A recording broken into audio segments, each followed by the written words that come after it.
Hoy con don Damián Querol, director de análisis del Banco Gallego. ¿Qué tal, don Damián? Buenos días. Buenos días. Acaba de escuchar, igual que nosotros, al ministro español de Guindos, entrando a la reunión del Ecofin, adelantar algún detalle de cómo va a ser el crédito para los bancos españoles que lo pidan. ¿Qué le han parecido estos detalles que ha adelantado?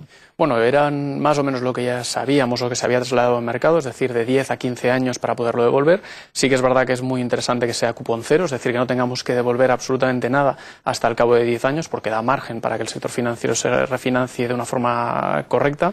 Pero también es verdad que, y el tipo de interés, que es, según lo que comentaba, máximo un 4% o un 3%, es verdad que si nos financiamos a 3% es más fácil dar créditos a tipos de interés menos elevados. El problema es que no sabemos si ese 3% sea el que tenga que pagar la banca o el que tenga que pagar quien esté en medio como garante, que en principio no es el Estado, eso es lo que por ahora se está trasladando, que no sería el Estado sino directamente la entidad, pero si ese dinero se traslada al FROP y el FROP lo presta a la banca al 7%, al 7,5% o al 8%, es imposible rentabilizar ese capital, ese patrimonio, porque tienes que dar los préstamos ¿a qué? Al 10% para que te rinda mínimamente.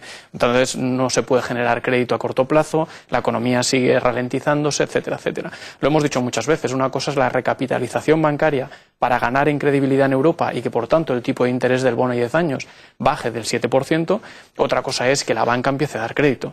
En los estudios que hay en los últimos 30, 40 años a nivel internacional, la banca nunca ha empezado a dar crédito antes de que haya una recuperación económica. Es decir, es un indicador retrasado. Permite que el incremento, el crecimiento sea sostenible o más importante cuando ya se está iniciando, pero es muy difícil que el banquero, la persona que tiene que dar el préstamo, se anticipe a esa recuperación económica porque hay mucho riesgo. Su lectura de los acuerdos del Eurogrupo de anoche incluyen el adelanto de dinero para la banca, pero también el retraso, se da un año más de plazo a España para que reduzca el déficit. Solo para que tengamos un dato, don Luis Vicente, en el primer trimestre ya superamos el déficit del Estado que podía tener el Estado en todo un año, un 3,8%. Eso ya estaba superado de una forma muy directa y muy rápida. Quiere decir que incluso no puede no cumplir con el aplazamiento. Es posible. El señor Rajoy dijo que un 6,8% era lo que él se comprometía para este año. Luego, efectivamente, en base a las presiones de Bruselas, fuimos bajando hasta el 5,3% y ahora el 6,3%, que eso nos está permitiendo.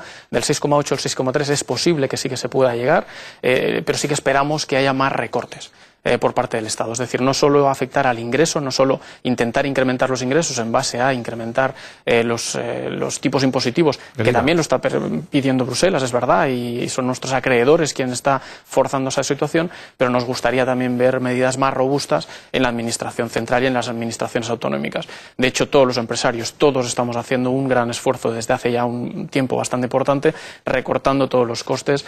Lamentablemente, pues por eso ha subido también la tasa de paro, pero es que el Estado, lo que no puede ser es que un Estado que está dimensionado para crecer al 3% anual, estemos decreciendo ahora o en recesión de una forma importante, y además estaremos en recesión, y ya hemos venido diciéndolo, no ahora, sino desde hace ya 6 meses aproximadamente, en el próximo año, tiene que reducir también ese volumen porque no hay forma de equilibrar una cosa con la otra, y lo que no puede ser es que penalicemos más el consumo y el ahorro de las familias que no una reducción del tamaño del sector público, que además sería muy bien visto, no solo por parte europea, sino también por los ciudadanos, al fin y al cabo. Este es un clamor ciudadano, efectivamente, pero que todavía no tiene demasiado eco. Veremos mañana qué ajustes se presentan. Una recomendación rápida, mientras tanto, para ahorradores, los que puedan, o inversores. Básicamente, nosotros ya sabe que seguimos siendo cautos. Es verdad que, dado que hay una expectativa tan negativa, pues cualquier noticia mínimamente positiva puede permitir repuntes, pero somos muy cautos. El mes de agosto, con muy poco volumen,